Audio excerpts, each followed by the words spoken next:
ಎಲ್ರಿಗೂ ನಮಸ್ಕಾರ. ನಾನು ನಿಮ್ಮ ಪ್ರೀತಿಯ Sahana. Welcome to my vlog again.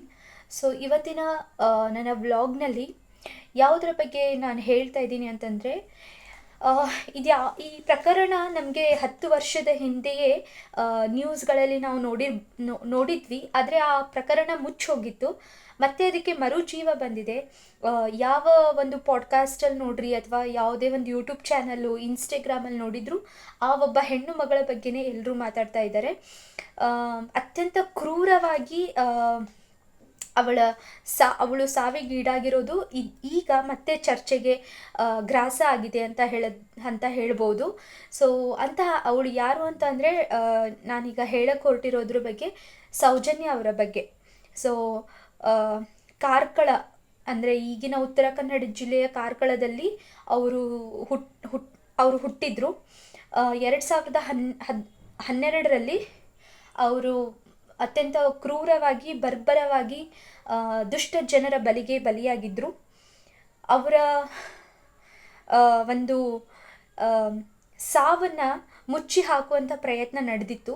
ಈ ಒಂದು ಪ್ರಯತ್ನಗಳು ಅನೇಕ ವರ್ಷದಿಂದ ನಡ್ಕೊಂಡು ಬಂದಿದೆ. ಈ ತರಹದ ಪ್ರಕರಣಗಳು ನಡೀತಾ ಇದೆ ಮತ್ತು ಅದನ್ನು ಮುಚ್ಚಾಕೋದುವಂಥ ಕೆಲಸ ಕೂಡ ನಡೀತಾ ಇದೆ. ಆದರೆ ಇವತ್ತು ಆ ಹೆಣ್ಣು ಮಗಳಿಗೆ ಒಂದು ನನ್ನ ಸಿಸ್ಟರ್ ಅಂತ ಹೇಳ್ಬೋದು, ಅವಳ ಸ್ಥಾನದಲ್ಲಿ ನಾವು ನಿಂತು ನೋಡಿದಾಗ ಅವಳಿಗೆ ಅದೆಷ್ಟು ರೀತಿಯಿಂದ ನೋವನ್ನು ಅನುಭವಿಸಿ ಅವಳು ಈ ಜಗತ್ತನ್ನು ಬಿಟ್ಟು ಹೋಗಿದ್ದಾಳೆ ಅಂತ ನಮಗೆಲ್ರಿಗೂ ಗೊತ್ತಾಗುತ್ತೆ. ಅದಕ್ಕೋಸ್ಕರ ನಾನು ಅವಳ ಬಗ್ಗೆ ಒಂದು ಪುಟ್ಟ ಕವನವನ್ನು ಬರೆದಿದ್ದೀನಿ. ಈ ಮೂಲಕ ಅವಳ ಆತ್ಮಕ್ಕೆ ಚಿರಶಾಂತಿ ದೇವರು ಕೊಡಲಿ, ಮತ್ತೆ ಅವಳಿಗೆ ಮರುಜನ್ಮವಾಗಿ ಅವಳು ಭೂಮಿಯಲ್ಲಿ ಹುಟ್ಟಿ ಬರಲಿ ಅನ್ನೋದು ನಮ್ಮೆಲ್ಲರ ಆಸೆ ಆಗಲಿ ಅಂತ ಈ ಒಂದು ಕವನವನ್ನು ನಿಮ್ಮೆಲ್ಲರ ಸಮ್ಮುಖದಲ್ಲಿ ಅವಳಿಗೆ ಪ್ರಸ್ತುತಪಡಿಸ್ತೀನಿ.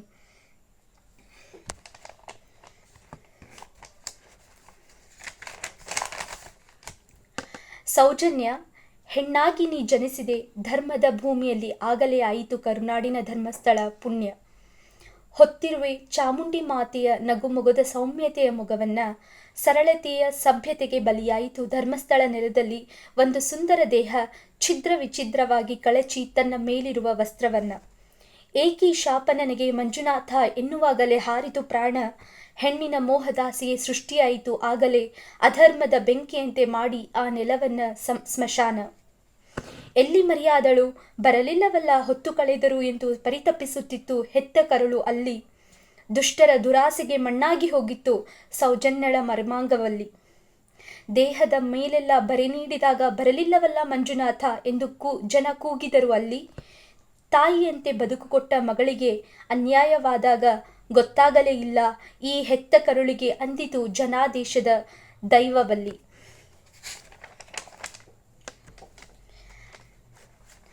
ಧರ್ಮ ಅಧರ್ಮದ ಸಂಘರ್ಷದಲ್ಲಿ 12 ವರ್ಷ ಕಳೆದೇ ಹೋಯಿತು ತಾಯಿ, ನಿನ್ನ ಸಹನೆಯ ಸೌಜನ್ಯದ ಹೋರಾಟಕ್ಕೆ ನ್ಯಾಯ ಸಿಗಲು ಬಂದಿದೆ ಸಮಯ ಸನಿಹವಲ್ಲಿ. ಕಣ್ಣೀರಿಡದೆ ಹೇಳು ನಾ ಮತ್ತೆ ಹುಟ್ಟಿ ಬರುವೆ ಕರುನಾಡಲ್ಲಿ, ಹೆಡಿಮುರಿ ಕಟ್ಟಲು ಆ ದುರುಳರ ಬಗ್ಗು ಬಡಿಯಲು ಆ ಧರ್ಮದ ಆಸ್ಥಾನಕ್ಕೆ ಹೆಣ್ಣಧಿಕಾರಿಯಾಗಿ ಧೀಮಂತದಿಂದಲ್ಲಿ. ಯಾಕೀ ಮೌನ ತಂದೆ, ಸೇಡು ತೀರಿಸಲಾಗದೆ ನರಳುತ್ತಿವೆ ಅದೆಷ್ಟೋ ಬಡಜನರ ಧ್ವನಿ ಆ ನಿನ್ನ ಧರ್ಮದ ಮಡಿಲಲ್ಲಿ. ಈಗಲಾದರೂ ಬಾಯ್ಬಿಟ್ಟು ಹೇಳು ಎಂದಾಗುವುದು ಈ ಜೀವ ತೆತ್ತ ಕರುಳಿಗೆ ಮರುಜನ್ಮ ಮತ್ತೆ ಧರ್ಮಸ್ಥಳದ ಪುಣ್ಯಭೂಮಿಯಲ್ಲಿ. ಒಂದಾಗಿ ನಾವೆಲ್ಲ ಮಾಡೋಣ ಶಪಥವ, ಅಧರ್ಮದ ಕಳಂಕ ಹೊತ್ತ ಧರ್ಮಕ್ಕೆ ಜಯ ಸಿಗಲಿ ಬೇಗನೆ ಎಂದು ಹೋರಾಟವ.